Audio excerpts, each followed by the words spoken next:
Let me tell you something real. For nearly 5 years, I looked out for someone like he was my own blood. Every month without fail, I helped him and his family stay afloat.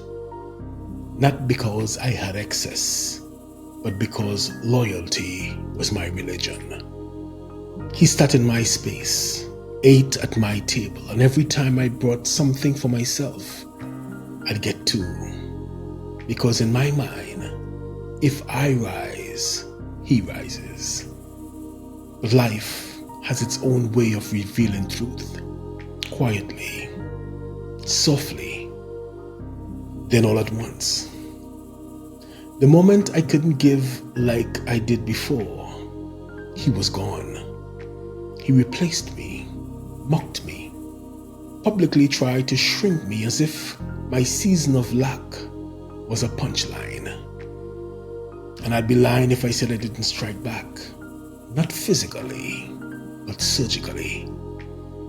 I knew where it would cut deepest, and I let it bleed.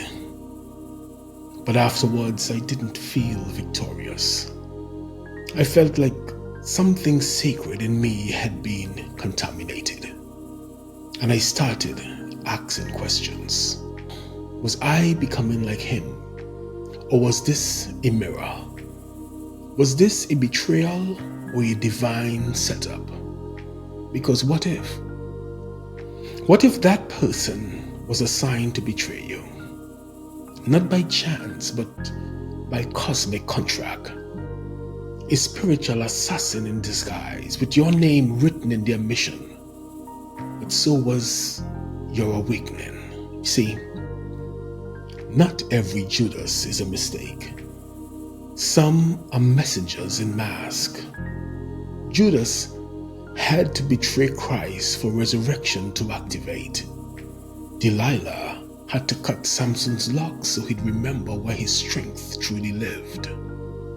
Pharaoh had to harden his heart, not to destroy Moses, but to expose the God within him. Sometimes the betrayal is the blessing, not because it's good, but because it breaks what needed to die and initiate what was waiting to be born. But let's go deeper. In the unseen realms, many of us made soul contracts before we came here.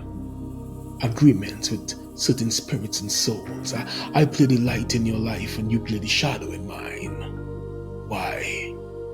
Because light doesn't find itself until darkness pulls the trigger. You agreed to love someone who would wound you, not for pain's sake, but to remember your own divine sovereignty, to strip you of your dependency, to refine your discernment, to recalibrate your vibration. And just maybe, they were a karmic echo, a soul you once betrayed in another lifetime, now returning to complete the loop. Not as punishment, but as balance. You think you were abandoned, but really, you were redirected. You think you lost a friend, but really, you lost an illusion. The betrayal wasn't the breaking. The betrayal was the birth. And your anger, your revenge, that was just grief dressed as fire. You're not wrong for hurting, but now you must alchemize that wound or it will calcify your soul like stone. Here are 5 soul protocol directives for someone who feels betrayed. 1. Recognize the assignment. Not everyone who harms you is your enemy. Some are teachers wearing the mask of destruction, honor the role they played without honoring their behavior. 2. Reclaim your energetic power. Every time you replay the betrayal, you're feeding the cycle. Seal the energy leak. Take back your focus. Starve the phantom. 3. Transmute the pain. Write, speak, build. Turn the scar into structure. You were never meant to just heal. You were meant to create from it.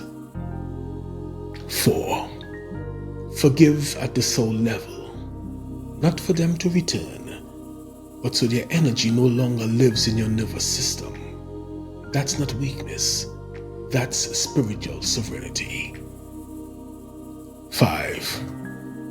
Walk forward without the wound leading. Don't let the betrayal become your identity.